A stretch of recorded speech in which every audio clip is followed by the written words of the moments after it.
प्रशिक्षण प्राप्त करना नितांत आवश्यक है। इसीलिए परंपरागत रूप से ब्रह्मचारी गण अपने गुरु के सीधे संरक्षण में रहते थे, उनके शरणागत होते थे और कठोर नियम के अंतर्गत एक तुच्छ दास की तरह उनकी सेवा करते थे। ब्रह्मचारी गण सभी प्रकार के तुच्छ कार्य करते थे, गुरु के लिए भिक्षा मांगते थे और जब तक गुरु न कहता था वो भोजन नहीं करते थे। वे बिना किसी तर्क के किसी भी प्रकार के दंड को स्वीकार करते थे, बिना मिथ्या अहंकार के दमन हेतु यह पूर्ण प्रशिक्षण था।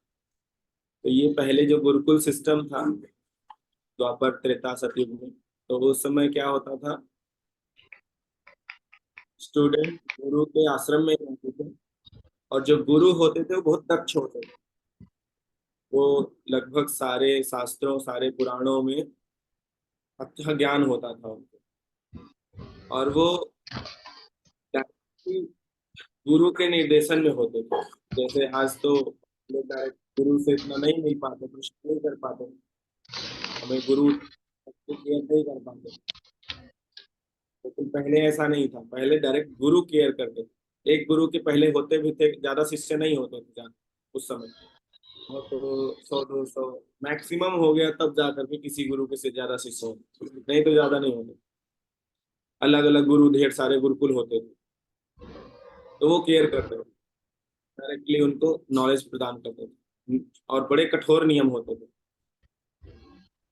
इतने कठोर नियम होते थे कि उन्हें हर वो तुच्छ कार्य करने होते थे जो समाज में क्षत्रिय ब्राह्मण नहीं करते, वो कार्य गुरुकुल में करना होता। तो जैसे वो गुरुकुल में जब आते थे ब्राह्मण के बच्चे या क्षत्रिय के बच्चे वैश्य के बच्चे, तो वो अपने घर में ये कार्य नहीं किया करते थे। माता पिता को मतलब स्टैंडर्ड उनका अलग होता, लेकिन जब गुरु के शरण में आते थे तो माता पिता ये कह के आते थे कि अब गुरु के अधीन रहोगे, गुरु तुम्हें जैसे सिखाएंगे, जो तुच्छ कार्य भिक्षा मांगना हो, क्लीनिंग करना हो, वो तुम्हें करना पड़ेगा।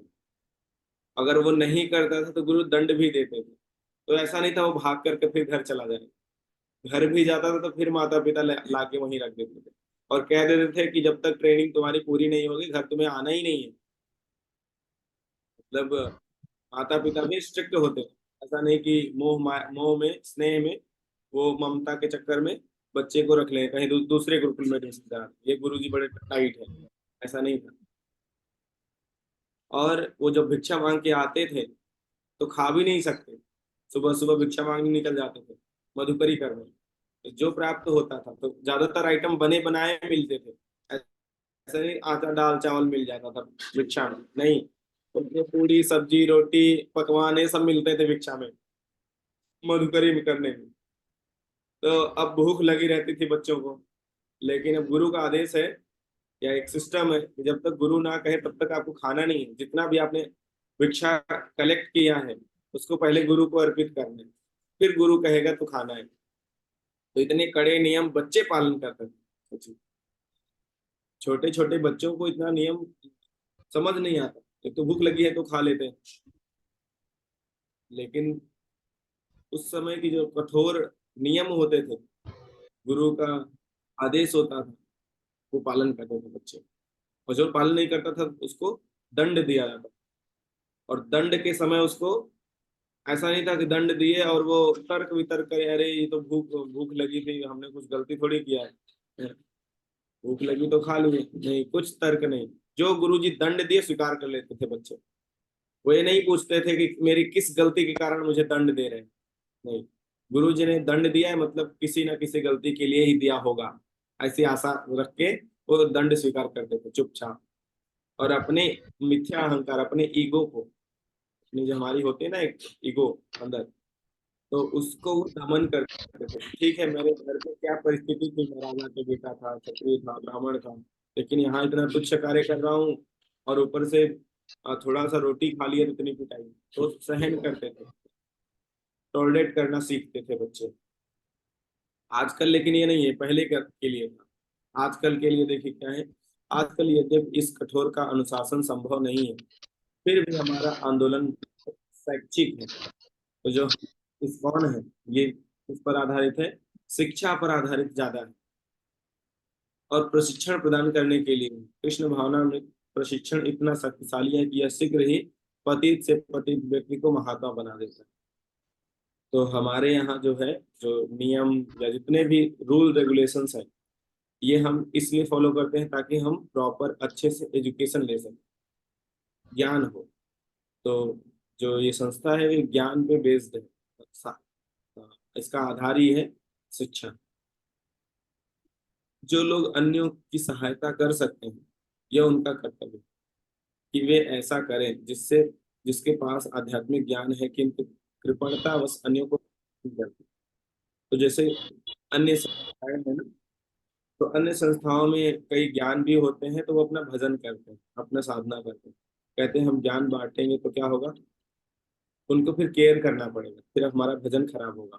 जैसे 10 लोगों को हम नॉलेज देने लग गए, तो फिर टाइम निकाल के उनका केयर करना पड़ेगा ना, तो फिर हमें साधना करने का समय नहीं मिलेगा। इसलिए अदर लोग, अन्य संस्था के लोग इतना ज्ञान नहीं देते, इतना प्रचार नहीं करते। लेकिन इस्कॉन में क्या है, थोड़ा भी ज्ञान होता है तो प्रचार के लिए बोला जाता है कि आपको थोड़ा ही पता है, ठीक है, आप मार्केटिंग करना सिखाओ, कुछ ना कुछ चीजें करना सिखाओ। कारण क्या है कि हमारा प्रचार का मूवमेंट है। प्रभुपाद जी ने कहा, या चैतन्य महाप्रभु ने कहा है, आदेश दिया, अरे देखो कृष्ण उपदेश। उन्होंने कहा जो भी व्यक्ति उपदेश दे, जितना आप जानते हो उतना उपदेश दीजिए, मतलब आदेश है, भगवान का आदेश है। तो अगर हम इसका पालन करते तो हम सदा ही शुद्ध होते, चैतन्य महाप्रभु की सुरक्षा प्राप्त करते हैं। उनके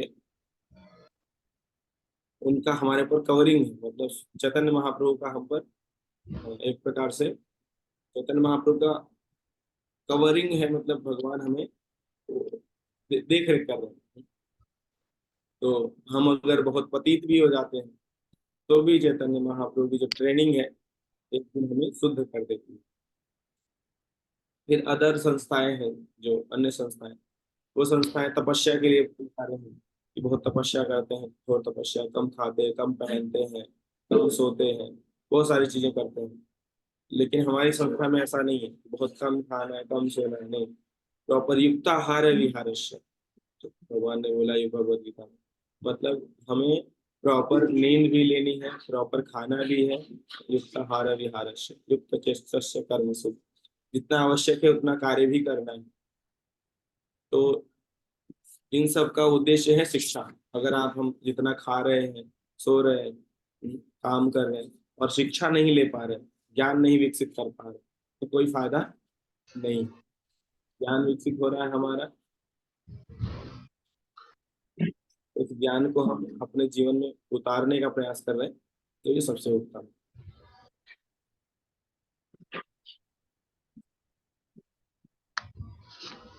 उससे उस ज्ञान का साक्षात्कार कभी नहीं होता और वह सने सने उस ज्ञान से पूर्ण वंचित हो जाता है।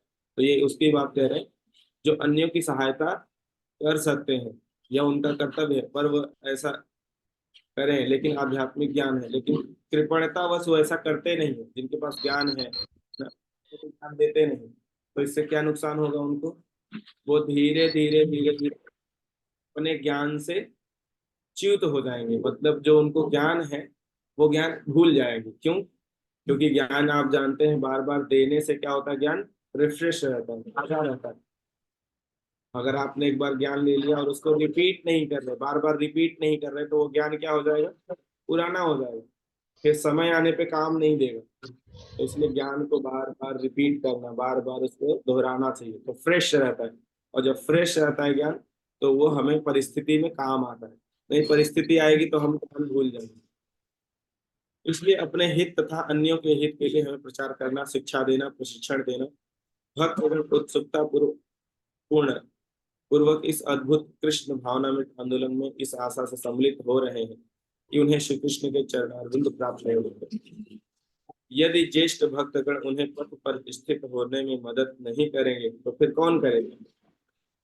तो जो सीनियर भक्त हैं वो जूनियर भक्तों का हेल्प नहीं करेंगे तो कौन करेगा? तो ये हमारी जिम्मेदारी है। लेकिन नए लोगों को प्रशिक्षण देना आसान नहीं। सही बात है, देखिए आपको कितना कॉल करके, कितना केयर करके बुलाना, कितना आसान काम है। तो ये आज की बात नहीं है, पहले ही कह रहे हैं कि नए लोगों को प्रशिक्षण देना आसान काम नहीं है, बहुत कठिन है, ये सुनते नहीं है। और सुनने की बात क्या है, अनर्थ जितना होता है व्यक्ति, उसे इग्नोरेंस ज्यादा हो जाता है अनर्थ के कारण, तो इग्नोर करता है। और जितना ही उसमें अनर्थ कम होता है वो वस्तुओं को सीरियसली लेता है, सीरियसली लेता है। तो हमारे इतने अनर्थ हैं कि हम कलयुग में हर चीजों को इग्नोर करते हैं, बाद में कर लेंगे, ठीक है हमें कुछ तो हो ही नहीं, ये है वो, इनके इन प्रकार बहुत सारे बहाने दे करके, तो अनर्थ के कारण है सब। आगे इसके लिए बहुत सहनशीलता, समर्पण तथा विनयशीलता की आवश्यकता है। इसके लिए जो नए भक्तों को ज्ञान प्राप्त करने के लिए क्या चाहिए, उनमें होना चाहिए सहनशीलता, सहन करना आना चाहिए, समर्पण भाव होना चाहिए, और विनयशीलता हो, तब तो वो सीख सकते हो। तो आजकल भक्तों में कहाँ सहनशीलता है, थोड़ी बातें अगर कुछ ऐसी बोल दी बुरी लग गई तो वो गुस्सा हो जाते हैं। समर्पण, समर्पण का अर्थ क्या है, सरेंडर है ना। अगर जो उसको अच्छा नहीं लग रहा है वो भी कहा जा रहा है करने के लिए, तो तैयार होना चाहिए करने के, उसके इच्छा के विरुद्ध कार्य करना। समर्पण, विनयशीलता, विनम्रता पूर्वक, विनय की, अरे हमें तो अच्छा नहीं लग रहा था, इन्होंने दे दिया जबरदस्ती, इनको पता था कि ये मुझे करना नहीं आता है, फिर भी इन्होंने जान के बूझ के किया है, अब दे दिया तो कर रहा हूँ, तो गुस्से में कर रहा हूँ, मुंह फुला के कर रहा हूँ, नहीं, विनयता, विनय पूर्वक करना, उन्होंने कहा है मुझे कर। मैं यहाँ शिक्षा लेने आया हूँ, और शिक्षा प्राप्त करके क्या होगा, भगवान कृष्ण का शरण प्राप्त हो जाएंगे, भगवान ठाकुर जी मिल जाएंगे। मंदिर में चाहे औपचारिक नव भक्त कार्यक्रम में हो या न हो, प्रशिक्षण एवं शिक्षण का यह वातावरण अवश्य होना चाहिए। कहा गया है मंदिर में अगर कोई नव भक्त कार्यक्रम हो या ना हो, नए भक्तों के लिए कोई कार्यक्रम है नहीं है, कोई फेस्टिवल है, कोई सेमिनार है या नहीं है, लेकिन आपको हर दिन शिक्षा लेने का प्रोग्राम होना चाहिए। जैसे प्रभुपाद जी ने बोला ना, सुबह भागवतम क्लास होना ही चाहिए हर मंदिर में, और शाम को होनी चाहिए गीता क्लास, अवश्य, आवश्यक है ये। तो प्रभुपाद जी का सिस्टम ही जो दिया प्रभुपाद जी ने, वो हम सबके लिए बहुत ही लाभदायक है। कनिष्ठ भक्तों को जितनी जल्दी हो सके दक्ष प्रचारक की योग्यता प्राप्त करनी चाहिए। तो जितने कनिष्ठ भक्त हैं, मतलब नए भक्त जितने भी आते हैं मंदिर, तो उनको जितनी जल्दी से जल्दी हो सके नॉलेज गेन करें, नॉलेज बढ़ाएं, और दक्ष प्रचारक बने। आपको क्या बनना है, प्रीचर बनना है, और कैसा प्रीचर, एक्सपर्ट प्रीचर। तो जितनी जल्दी हो सके आप लोग ट्रेनिंग लीजिए और एक्सपर्ट प्रीचर बनिए। कक्षाएं लेने एवं कृष्ण भावनामृत को कहीं और कभी भी प्रस्तुत करने में सक्षम हो जाना चाहिए, क्लास देना सीख जाना चाहिए उनको। कभी भी हो, कहीं पर भी हो, आपको अगर क्लास के लिए रिक्वेस्ट किया जाए, इस्कॉन के सिस्टम को प्रेजेंट करने का आपको मौका दिया जाए, तो आपको एक्सपर्ट तरीके से प्रेजेंट करने के लिए रेडी होना चाहिए। इस आंदोलन को ऐसे हजारों दृढ़ निश्चयी भक्तों की आवश्यकता है, जो चैतन्य महाप्रभु की महिमा को फैलाने के लिए अपना जीवन समर्पित कर सके। अतः जब नए अभ्यर्थी आते हैं तो निश्चय ही उन्हें प्रशिक्षण की आवश्यकता होगी। तो चैतन्य महाप्रभु की कितने आवश्यकता है, लोगों को हजारों से हजारों एक्सपर्ट प्रीचर चाहिए, लीडर चाहिए संस्था को। तो आप सब अगर अच्छे से सीखेंगे तो क्या होंगे, एक्सपर्ट प्रीचर बन पाएंगे।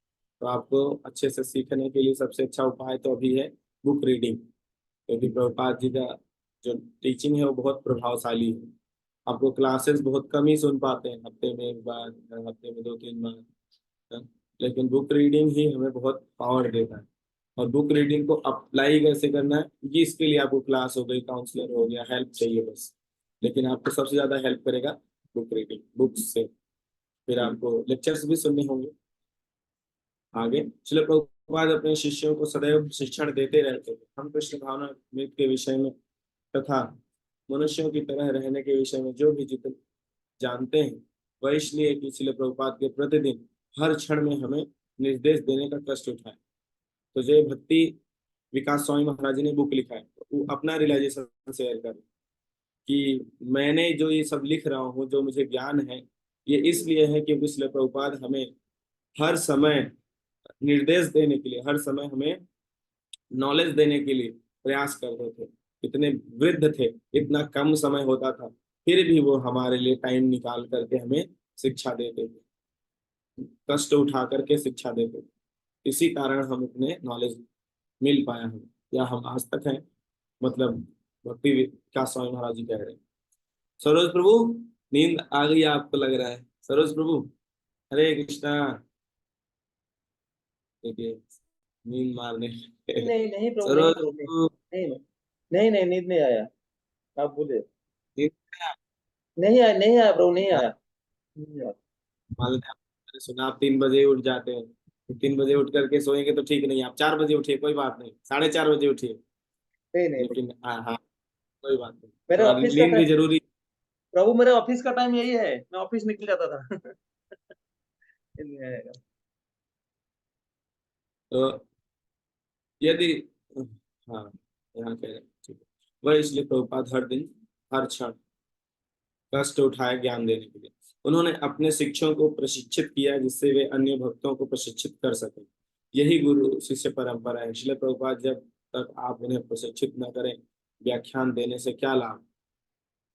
तो बहुत बड़े बड़े लेक्चर दे दें और उन्हें पर्सनली प्रभुपाद जी ट्रेनिंग ना दें, तो इतने बड़े लेक्चर देने का कोई लाभ नहीं है।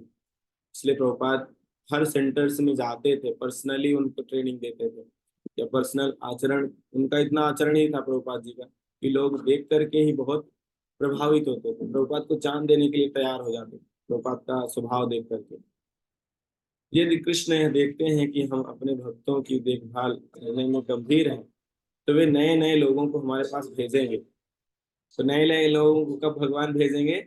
जब देखेंगे कि ये देखभाल अच्छी ठीक से कर ले रहा है, भक्तों का देखभाल कर रहा है, प्लस अपना भक्ति भी बढ़ा रहा है, तो भगवान ही भेजेंगे नए नए भक्तों को, जिससे उनके आंदोलन की अधिकाधिक विस्तार हो सके। तो कृष्ण ही चाहते हैं कि हमारा आंदोलन बढ़े, कृष्ण भावनामृत का आंदोलन ज्यादा हो।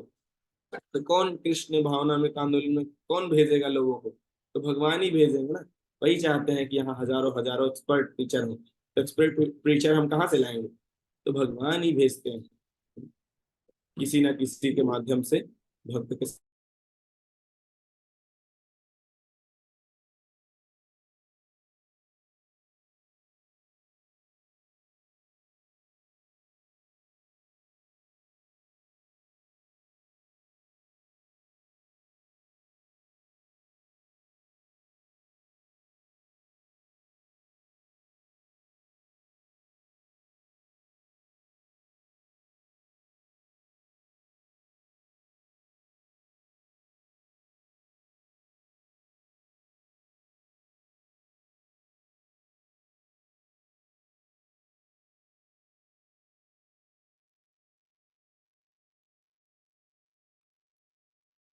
हम्म।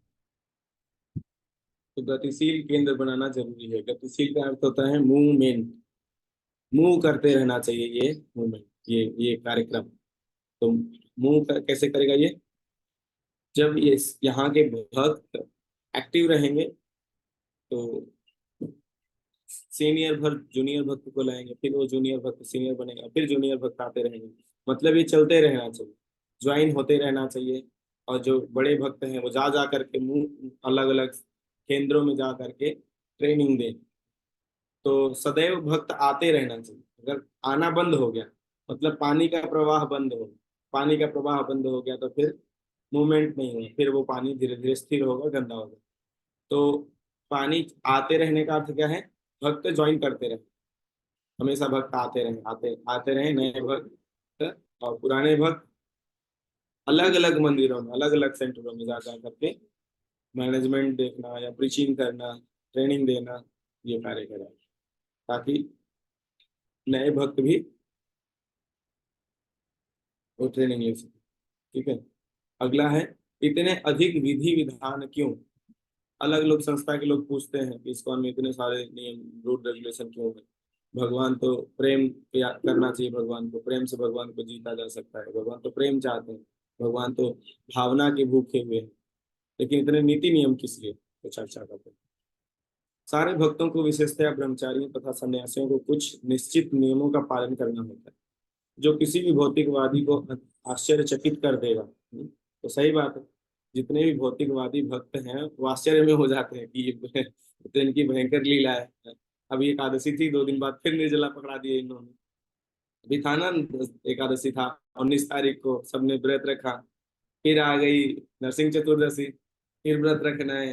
अरे ये तो तपस्या पे तपस्या कराए जा रहे हैं। तो भौतिकवादियों को हो सकता है लगे कि ये बहुत आश्चर्यमय कार्य कर रहे हैं। प्रातः 4 बजे उठना,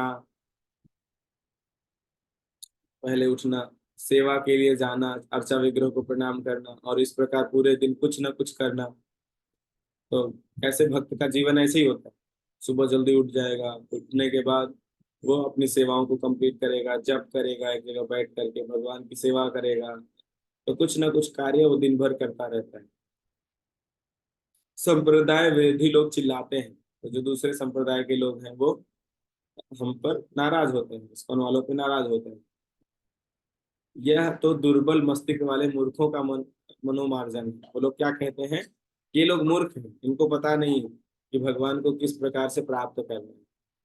ये दुर्बल मस्तिष्क वाले हैं, इनकी बुद्धि जो है दुर्बल है, इतनी बुद्धि नहीं है इनके पास। ये लोग नाचते गाते रहते पागलों की तरह। इससे थोड़ी भगवान मिलता है। भगवान कैसे मिलेंगे? ज्ञान विकसित करके, तपस्या करके, इस प्रकार भगवान मिलेंगे। ये नाचने गाने से भगवान नहीं मिलेंगे। ये सुबह से ही 4 बजे से ही नाचना प्रारंभ कर देते हैं, शाम तक नाचते रहते हैं। तो कोई मतलब है? तो वो लोग हमें मूर्ख समझते हैं, अन्य संप्रदाय में। यह तथ्य यह है कि माया के समक्ष हमारे मन दुर्बल है, और कृष्ण भावनामृत की नियमावली का पालन हमें माया के प्रहार से बचाता है। तो जो हम सुबह से लेकर शाम तक ये नाचने गाने और बुक रीडिंग करना, हियरिंग करना, प्रीचिंग करना, ये सब कार्य करते हैं, ये हमें किस में हेल्प करता है? हमारे मन को नियंत्रित करने में हेल्प करता है। क्योंकि हमारा मन बहुत ही चंचल है। अगर उसे हम दिन भर इंगेज करके नहीं रखेंगे तो वो तरह तरह की भावनाएं लाएगा, अलग अलग प्लान बनाएगा, और प्लान बनाएगा तो हमारा मन डिस्टर्ब होगा। तो हमें अलग अलग एक्टिविटी में सारा दिन इन्वॉल्व रहना चाहिए। तो उससे क्या होगा? मन स्थिर होगा, मन कंट्रोल होगा। अगर मन कंट्रोल होगा तो हम माया से बचे रहेंगे, क्योंकि मन ही माया का सबसे बड़ा एजेंट है। अगर हम दूसरों को सोचे माया, तो सबसे बड़ी माया हमारा मन है, और हमारे साथ ही रहती है वो सदैव, और हमें डिस्टर्ब करती है। सबसे ज्यादा व्यक्ति डिस्टर्ब होता है तो अपने माइंड से, और किसी से भी नहीं। तो मन की ट्रेनिंग के लिए ये संस्था है। तो इसीलिए सबको कठिन लगता है बहुत, क्योंकि मन की ट्रेनिंग देना बहुत आसान काम नहीं है, बहुत कठिन है। लेकिन जो मन की ट्रेनिंग दे रहा है, तो दूसरों को, लोगों को लग सकता है कि ये क्या है? मूर्खता है। भगवत गीता में उल्लेख है कि स्वतंत्रता के नियमों का पालन करने से मनुष्य अपने इंद्रियों को वश में कर सकता है और ईश्वर की पूर्ण कृपा प्राप्त कर सकता है। भगवान ने कहा ना, अगर हम इस जो नियम है जो बना प्रभुपाद जी ने दिया है, अगर हम इसको कठोरता से पालन करेंगे तो हमारे इंद्रिय वश में हो जाएगी और भगवान की पूर्ण कृपा प्राप्त हो जाएगी। अगर हम ये सब नहीं करेंगे तो हमारे इंद्रिय वश में नहीं होगी। कुछ समय हम जा करके खूब तपस्या करेंगे, मतलब इंद्रिय संयम करेंगे, ये नहीं खाना, वो नहीं खाना, ये नहीं खाना, 2-4 साल करेंगे, 5 साल, फिर हमारी भड़ास निकलेगी। तो निकलेंगे तो खूब खाने में ही लग जाएंगे, अरे बड़े दिनों में कुछ खाए ही नहीं, खूब दबाएंगे, तो इससे भगवान की कृपा नहीं प्राप्त होगी। इसका मन में क्या है? युक्त आहार, हमें आहार लेना है, हर समय खाना है, फिस्ट खाना है खूब। ऐसे मना नहीं है, जितना हमारा शरीर डाइजेस्ट कर सकते हैं, जितना सुटेबल है, नीड है शरीर के लिए, उतना हम खा सकते हैं, और वेराइटी खा सकते हैं, टेस्टी आइटम खा सकते हैं। ऐसा नहीं टेस्टलेस खाओ, करेला खाओ, नहीं। भगवान का प्रसाद इतना टेस्टी हो, खा सकते हैं, कोई दिक्कत नहीं है। तो इससे क्या होता है? हमारी भड़ास नहीं निकलती कि हमने 10 दिन 10 साल किए अब निकालेंगे भड़ास, नहीं। स्थिरता रहती है कि हमने सारे टेस्ट लिए हैं, तो उसकी जीवा शांत हो जाती है। भगवान ने कहा ना, भक्ति रसामित सिंधु में कहा, ऋषिकेन ऋषिकेश सेवनम भक्ति रुचते। अगर हम अपनी जिह्वा से, अपनी इंद्रियों से भगवान के प्रसाद खाने पर ही सीमित रखेंगे, केवल भगवान का प्रसाद नहीं, तो हमारी जीवा स्वतः ही शुद्ध हो जाएगी, हमारी इंद्रियां स्वतः ही नियंत्रित हो जाएंगी। तो देखिए, खा करके हमारी इंद्रियां कंट्रोल हो जाएगी। और कोई व्यक्ति नहीं खाना चाहता, ये नहीं खाएंगे, वो नहीं खाएंगे, और इस प्रकार कंट्रोल करना चाह रहा है, लेकिन परिणाम क्या हो रहा है कि अनकंट्रोल हो जाएगा। अब ऐसी इस परिस्थिति आएगी 2-4 सालों में कि वो सब कुछ खाएगा फिर। तो ऐसे कंट्रोलिंग का क्या फायदा। तो हम लोग क्या करें, हर वस्तु को स्वीकार करें, खाएं, और भगवान का भजन करें, भगवान पर निर्भर रहें, तो भगवान की पूरी कृपा प्राप्त होगी, भक्तों की कृपा प्राप्त होगी। आगे, कृष्ण भावनामृत के कनिष्ठों को इतने सारे प्रतिबंधों के विषय में आशंकाएं हो सकती है। ऐसे नवागंतुकों को सारे गौण नियमों का पालन करने के लिए बाध्य नहीं करना चाहिए। तो जो नए नए भक्त आते हैं ना, तो हमें शुरू में उनको सारे नियम पालन करने के लिए जब मजबूर नहीं करना चाहिए, नहीं आपको करना ही पड़ेगा, नहीं, धीरे धीरे जिस प्रकार से वो ज्ञान विकसित कर रहे हैं या पुराने हो रहे हैं, उन पर ये नियम बताने चाहिए कि अब आपको ये भी पालन करना चाहिए। अब आप सीनियर हो गए हैं, तो आपको अब ये नियम, अब ये नियम, धीरे धीरे करके एक एक नियम उनको बताने चाहिए, और पालन करने के लिए उनको तरीके बताने चाहिए कि किस प्रकार से आप इसे पालन करेंगे तो आपको ज्यादा कठिनाई नहीं होगी, और जो कठिनाई होगी आपको आके शेयर करना है, बताना है। तो नए भक्तों को किस में ज्यादातर लगाना चाहिए, नाचने में लगाना चाहिए, उनको खूब नचाना चाहिए, कीर्तन में नचाइए, हरिनाम संकीर्तन जब होता है तब ले जाइए, तो उनको नाचने में ज्यादा आपको इन्वॉल्व करना चाहिए, पकड़ के हाथ नचाना चाहिए नए भक्तों को। प्रसाद खिलाने के लिए, जैसे हमारे रेणुका सतगुरु प्रसाद खिलाते हैं खूब, नचाते भी हैं वैसे, इनका स्पेशली नाचर है, स्पेशल डांस है इनका। सारे भक्त इनके डांस देख करके ही खुद डांस करने लग जाते हैं, पकड़ने की आवश्यकता नहीं होती। प्रसाद भी खिलाना चाहिए उनको, और श्री कृष्ण में के विषय में सुनने के लिए अनुरोध करना चाहिए, रिक्वेस्ट करना चाहिए कि आप अगर बैठ सकते हैं तो थोड़ी देर क्लास में बैठिए, भगवान की कथा सुनिए। अगर वो नहीं बैठ पाते तो उन्हें फोर्स नहीं करना चाहिए स्टार्टिंग में। ठीक है, उन्हें प्रसाद दिया आपने, कुछ कीर्तन में इन्वॉल्व किया, अगर वो क्लास में नहीं बैठते तो शुरू में कम से कम 2-4 महीने आप, ठीक है, आप ऐसे ही कॉल करके कुछ कृष्ण कथा कहिए, या 1-to-1 मिल करके कुछ भगवान के बारे में बताइए। धीरे धीरे प्रसाद खाते खाते, नाचते नाचते उसमें श्रद्धा हो जाएगी, तो फिर वो क्लास सुनेगी। लेकिन आप पहले दिन से आप कहोगे कि नहीं तुम्हें क्लास में आना ही आना है, इतने बजे उठना ही उठना है, तो ये मुश्किल हो जाएगा, तो फिर वो भक्त नहीं आ पाएगा। तो ये एक्सपर्ट प्रीचर का स्वभाव है, या एक्सपर्ट प्रीचर का ये लक्षण है कि वो समझ जाता है कि किसको किस समय क्या देना है। आगे रूप गोस्वामी ने सुझाव दिया है कि यदि किसी तरह से भक्तों को कृष्ण भावनामृत में लाया जा सके तो सारे नियमों को बाद में लागू किया जा सकता है। तो ये रूप गोस्वामी का कहना है, हम लोग नहीं कह रहे। रूप गोस्वामी कह रहे हैं कि अगर कोई अभक्त आया, कोई नया भक्त आया है, धीरे धीरे धीरे धीरे धीरे धीरे, वो 6 महीने, साल भर हो जाए, 2 साल हो जाए, अगर वो आ रहा है भक्ति में, नाच रहा है, प्रसाद खा रहा है, तो एक समय आएगा जिसमें आप सारे नियम लागू कर सकते हैं। स्टार्टिंग में सारे नियम लागू करने की आवश्यकता नहीं है कि तुम इतना व्रत करो, तुम ऐसे करो वैसे करो, नहीं। वो धीरे धीरे जब देखेंगे कि उसको ज्ञान विकसित हो गया, उसको श्रद्धा हो गई है, वो मंदिर आता ही आता है, भगवान तो दर्शन करता है, आके नाचता है, तो धीरे धीरे फिर आप क्या कर सकते हैं, उस पर नियम लागू किया जा सकता है। लेकिन अगर वो आना ही बंद छोड़ दे, आप इतने नियम बता दो, तो फिर अभक्त कभी भक्त नहीं बन पाएंगे। तो रूप गोस्वामी एक्सपर्ट प्रीचर है, हम रूपानुग है, तो चैतन्य महाप्रभु के प्रमुख शिष्यों में से, बहुत सारे ग्रंथ लिखे, तो वो कह रहे हैं ये बात कि हमें शुरुआत में भक्तों को देख रेख करना चाहिए, स्नेह प्रेम लगाव रखना चाहिए, प्रसाद से, नृत्य से, ज्यादा कठोर नियम नहीं स्टार्टिंग। कृष्ण भावना में सफल होने के लिए हमें पूर्ववर्ती आचार्यों द्वारा दिए गए भक्ति पाठ्यक्रम को स्वीकार करना चाहिए। श्रील प्रभुपाद विधि विधानों के पालन से संयमित जीवन को ग्रहण करने के बिना कोई भी उच्च पद को प्राप्त नहीं कर सकता। तो प्रभुपाद जी कहते हैं कि आपको कंट्रोल्ड वे में ही अपनी लाइफ जीनी है, जीवन को संयमित करना है, रेगुलेटेड करना है, टाइम टू टाइम कार्य करना सीखना चाहिए, ना अधिक न कम, न अधिक न कम, हाँ, जितना आवश्यक है उतना ही कार्य करना चाहिए। अगर इस प्रकार से हम अपने जीवन को नियमित करते हैं, संयमित करते हैं, तभी हम उच्च पद प्राप्त कर सकते हैं। उच्च पद प्राप्त करने का मतलब नहीं कि आप प्रेसिडेंट बन जाएंगे। उच्च पद का मतलब है कि आप भक्ति में प्रगति करेंगे, आपको अच्छा ज्ञान होगा, आप लोगों को गाइडेंस दे सकते हैं, अच्छा अच्छा साधना कर सकते हैं आप, मतलब भगवान की नजरों में आप उच्च भक्त होंगे, लोगों के नजरों की बात नहीं।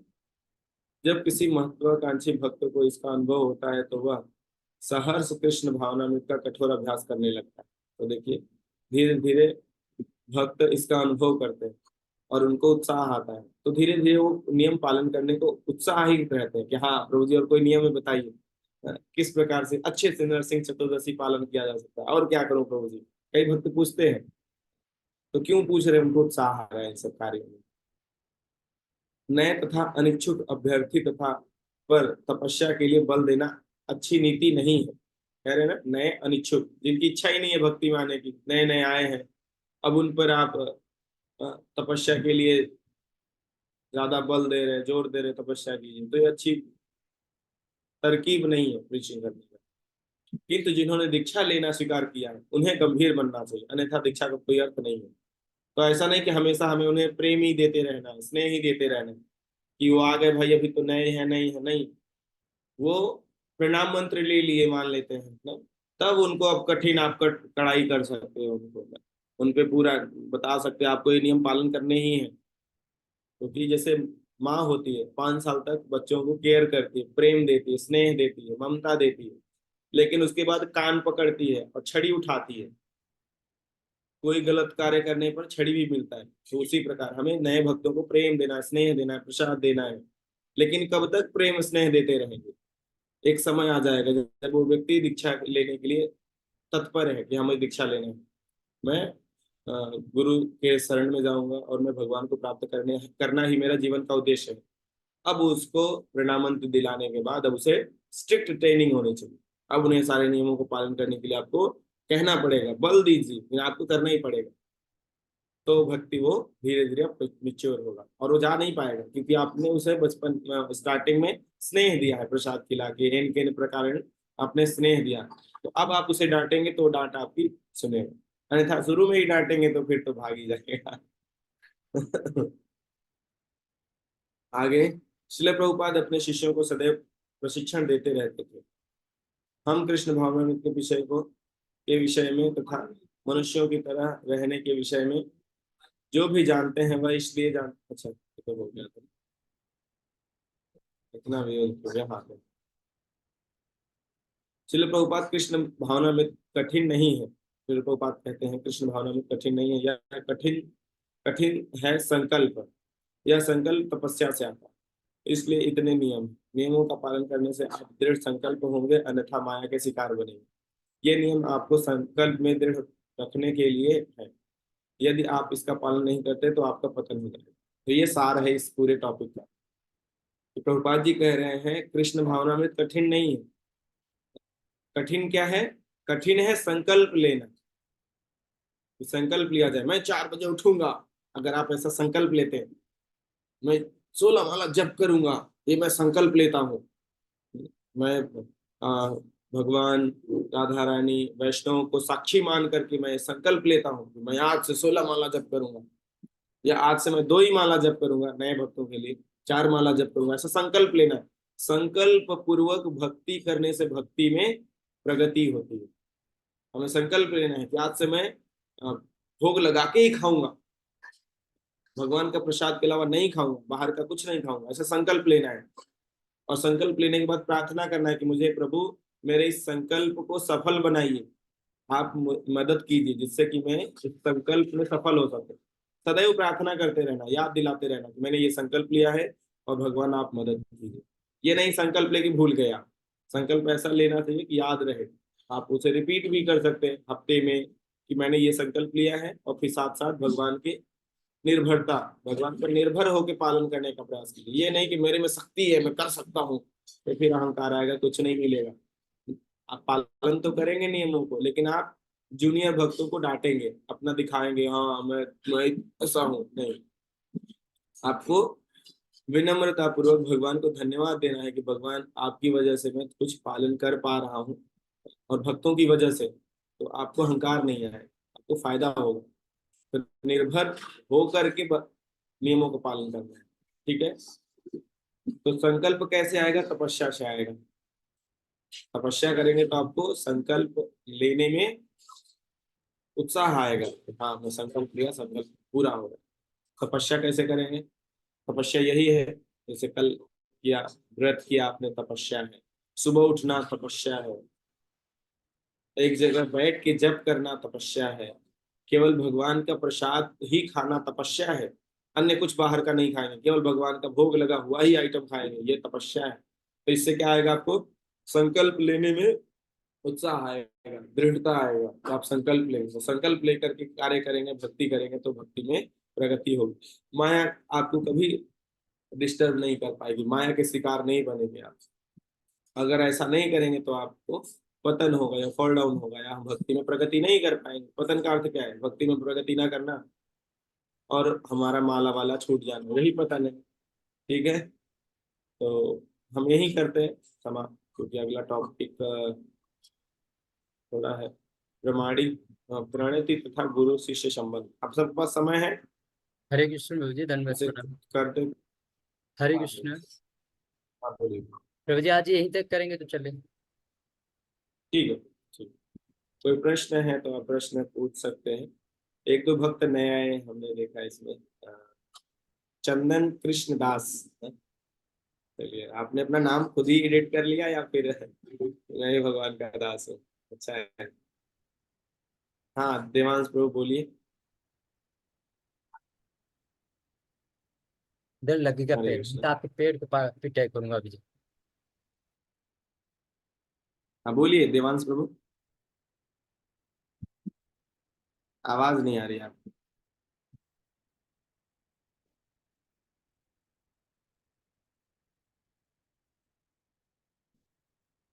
चलिए, इनकी आवाज तो आ नहीं रही है। और किसी का कोई प्रश्न है?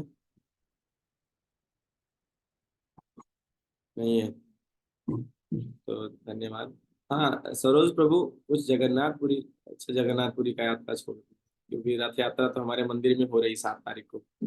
7 जुलाई को रथ यात्रा है, तो मंदिर में ही रथ यात्रा है। तो आप यहीं रथ यात्रा अटेंड कर सकते हैं, क्योंकि पुरी में भी 7 जुलाई को ही है। तो नहीं तो कुछ प्लान बना सकते थे, 10-12 लोग जो जाना चाहते हैं वो पुरी जा सकते थे रथ यात्रा के लिए।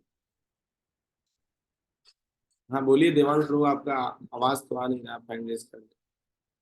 और आप लोग जपा टॉक ज्वाइन कीजिए तो ऐसे ही लिखिए जैसे देवांश प्रभु ने लिखा है।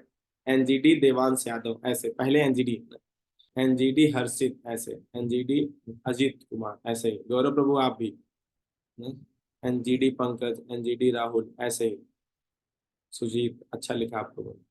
तो इस प्रकार से आप लोग कोड डाल करके ज्वाइन कीजिएगा गुरु महाराज की जपा टॉक में। ठीक है, तो इनका आवाज तो आ नहीं रहा है, तो हम लोग यहीं स्टॉप करते हैं। और आप लोग जो चैंटिंग रह गया बात कर लीजिए, फिर इनको सतगुरु कुछ अनाउंस करना चाहते हैं। ठीक है, हरे कृष्णा कृष्णा कृष्णा हरे हरे, हरे राम राम राम हरे हरे। श्रील प्रभुपाद की जय, गौर भक्त वृंद की जय, वांछा कल्पतरुभ्यश्च कृपा सिंधुभ्यैव च पतितानां पावनेभ्यो वैष्णवेभ्यो नमो नमः। अनंत कोटि वैष्णव भक्त वृंद की जय, नामाचार्य श्री हरिदास ठाकुर की जय, जगत गुरु श्रील प्रभुपाद की जय, निताई गौर प्रेमानंदे, हरि हरि गौर। हरे कृष्णा।